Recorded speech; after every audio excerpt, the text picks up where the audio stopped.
Good afternoon, everybody. Hope you're having a fantastic day. Today, we're going to be looking at how to find products to sell on Amazon without spending months researching, which I know is something that a lot of you struggle with. Now, before we get started, make sure you subscribe with your notifications turned on. Leave any questions, comments down below. Let's get straight into the video right now. All right, so the observant viewer would realize that I'm wearing a hat, and I very rarely wear hats. However, this one has a hole in it for a GoPro, so that makes it okay. Currently in Dubai. If you've not checked the last video out, go check it out. Currently in Dubai. It's 37 degrees outside, so I thought I'd take this opportunity to come in. Also, the humidity is like 90%, so it's way too hot today. So I wanted to come in, do a video for you guys, and yeah. So this is what I've come up with. We've got about 5 tips to go through. The reason being is that loads and loads of people reach out to me all the time. They say, like, you know, I'm struggling with product research, you know, it's taking me a long time, and I always give the same advice. Like, it's very similar advice, and always that person's like, oh, that's like amazing, that's wicked. And I've always done it for email. So I thought, you know what, I'm gonna do a video today and just put that all into, you know, one plan that you can take away with you, you know, right now. So make sure you kind of take notes, take screenshots, whatever you want to do to remember these things, but make sure you watch till to the end, because I've got 5 things that you really need to know. What else has been going on today? I did some paddle boarding yesterday, actually. It turns out not very good at recording with a GoPro. I had it on my head at the time, and it was just looking down. So here is some lovely shots of me looking down. And as you can see, I'm a very terrible like videographer, but I'm going to get better. Trust me on that. I did manage to get one nice picture of me, like, just kind of paddling across in front of the yacht, which is a really cool yacht that's in front of me now. That's about it. I think today, the rest of today, probably gonna go jet skiing, which is pretty cool. But anyway, let's get into the video. So the first thing you have to do is, when you are using product research tools, so if you're using Jungle Scout or whatever, or Viral Launch or whatever the hell like product research tools you're using, which by the way, guys, are very useful, and if you're not using them, then you really need to be. So the first thing you need to be doing is focus on sales first, right? Don't focus on competition first. The one thing that your product needs to have, like, above everything else, is sales velocity. So if you're, hey look, I'm back there. There's lots of mirrors in this room, so it might get awkward. I'm using my Osmo gimbal at the moment, so you guys can see that. Osmo gimbal. So you need to focus on sales first. And the reason you need to focus on sales is if you need to find a market which has high sales volume. There's lots of customers coming onto Amazon and buying that product. Because if you find a product that, you know, has low competition but has low sales, then it's going to make it very hard for you to capture a large percentage of that market, in which case you're going to be making money. So what you really want to be doing is focus on sales, but go for a smaller percentage of the sales. So if loads of them are selling like 600 units and things like, you know, stuff like that, that's cool, but you focus on taking a small percentage of that market and go for like 200-300 sales a month. But you're getting into a market that has, you know, 600 sales or something like that.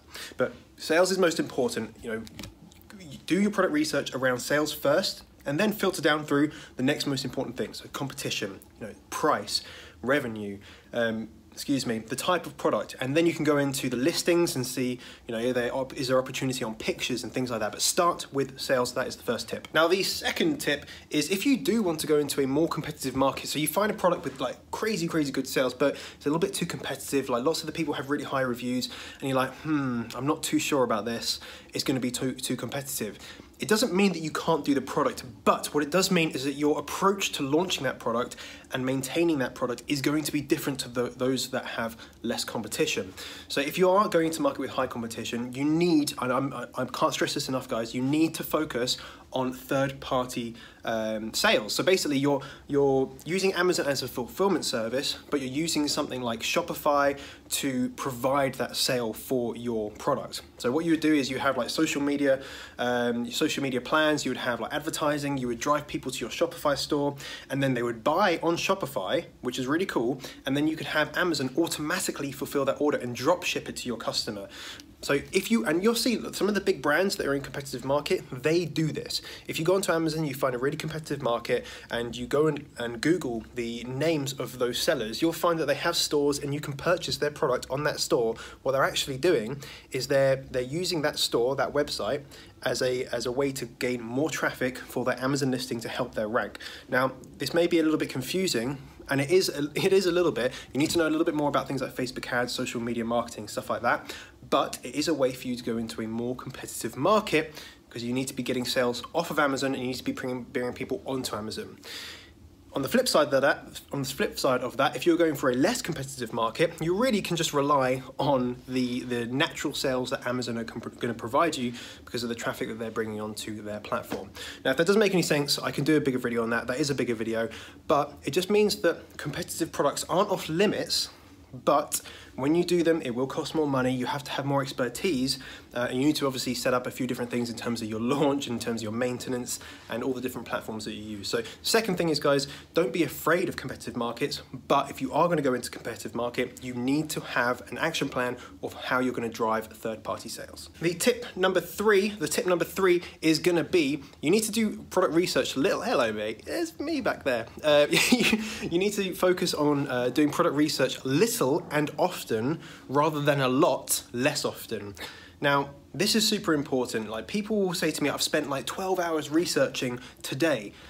And I'm like, don't do that. Don't do that. The reason being is you want to do half an hour a day. Do half an hour a day, 5 days a week. That's going to be better for you than spending, 3 hours doing it every single day. The reason being is that you get stuck in this, I call it like an opportunity blindness stage, where you're looking so often, you're just glazing through. You're not even looking, you're just like scrolling, looking for like who knows what. You're not actually clicking stuff properly, you're not giving it enough time and attention because you've kind of just, your attention span is gone. Like, our attention spans now, within like, I think like 50 years ago it was like 20 minutes attention span. Our attention span now is like 7 seconds because we're used to kind of scrolling through social media. And what's going to happen is when you're doing product research, you're going to go into that same mindset. You're just going to be scrolling through, you're going to lose focus, and you're not going to see the opportunity. So you're going to go blind to the opportunity that's right in front of you, which is why I would suggest doing little and often rather than a lot less often. All right, the fourth thing that you need to be aware of is that you don't want to get stuck in perfection paralysis states. So this is super important for any business model, but if you're searching for products and you're doing product research, people always say that I'm looking for that perfect product, that one that's going to make me £20,000 a month. And unfortunately, guys, it doesn't really work like that. You're never going to find the perfect product. You can find good products, but you're never going to find that perfect one. And if you wait, right? If you wait to find that perfect product, you may never get started, right? And that is super important because you'll think, oh, I can't find the perfect products, I'm not going to make money. And that's not the right attitude to have. You need to find a good product and run with that, because that product will become a perfect product later on in its life cycle. But at that point, you're going to be an established seller. You're going to be on that first page. You're going to have reviews. And all those other people that are now finding this product are going to be like, oh, damn, like I can't compete with them because they have a killer listing. They have like an amazing bundle. They've got loads of reviews. They're making a lot of money, and they won't be able to compete with you because you are the competition. So don't get stuck in that perfection paralysis state. And Greg Mercer, if you don't know Greg Mercer, guys, he's the CEO, the founder of Jungle Scout, product research tool. I spoke with him, I interviewed him, and we spoke about, is it better to like save up your money and wait to find that like perfect product, or is it better to just start now and do things wrong occasionally and figure it out as you go? And he has a lot of experience with this, and of course he helps a lot of people with their Amazon businesses. He actually said the best thing to do is start now, even if you don't have as much money, even if you don't find the perfect product.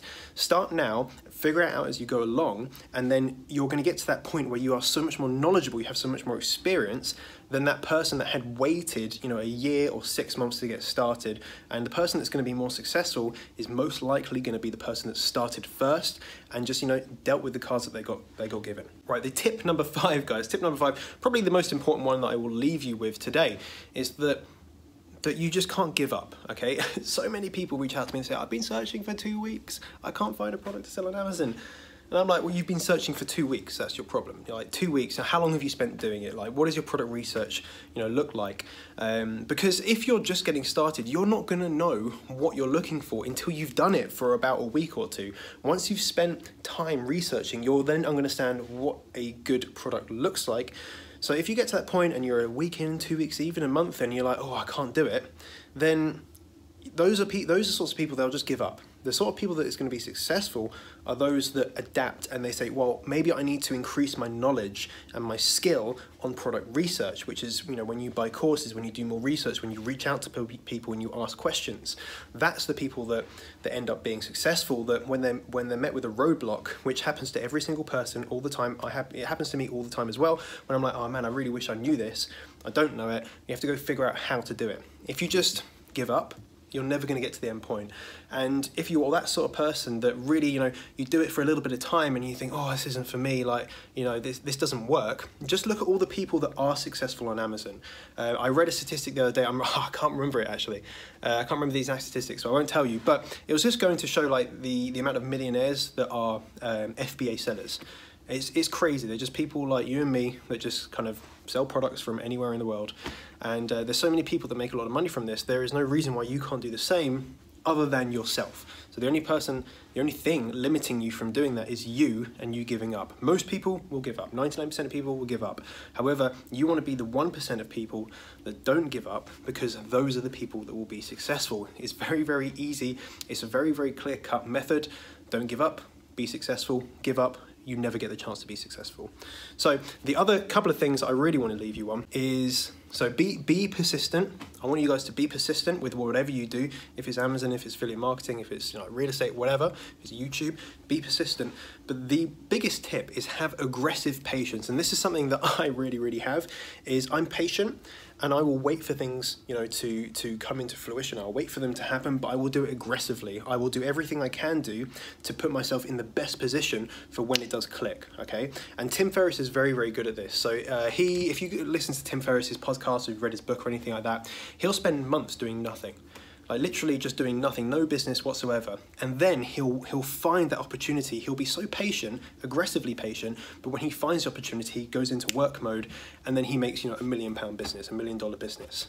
Because he waits for that. He's patient, he knows it will come, and when it does, he goes into work mode, and then he, you know, makes a huge amount of money. So that's a really good example of someone that has aggressive patience, and I believe you guys should kind of take that on board. If you've not read Tim Ferriss's 4-Hour Workweek, I highly recommend it. That book literally changed my life. I read it about 2 years ago, and it really, really changed my life.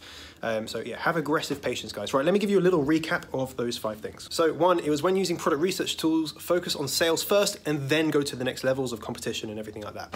Second thing is you can enter competitive markets, but you need a plan on how you're going to drive sales to Amazon. You can't just expect Amazon to do everything for you. Tip 3 is do a little often rather than a lot less often. So do product research in short bursts so you don't get the opportunity blindness that I spoke about earlier. Tip number 4 is you don't want to get stuck in perfection paralysis. Don't wait to find that perfect product. Just find a good product and get started with that and learn as you go. Number 5 is, of course, do not give up. If you give up, then you're never going to be successful. So don't give up. Hopefully, guys, you have enjoyed that video. If you did, make sure you smash that like button. Leave any questions down below. What do you think of the hat? You know, let me know. What do you think of the hat? What do you think of my good photography, my videography earlier, you know, when I was doing the boarding thing? Pretty cool, right? Do you want to see more of that content? Let me know down below.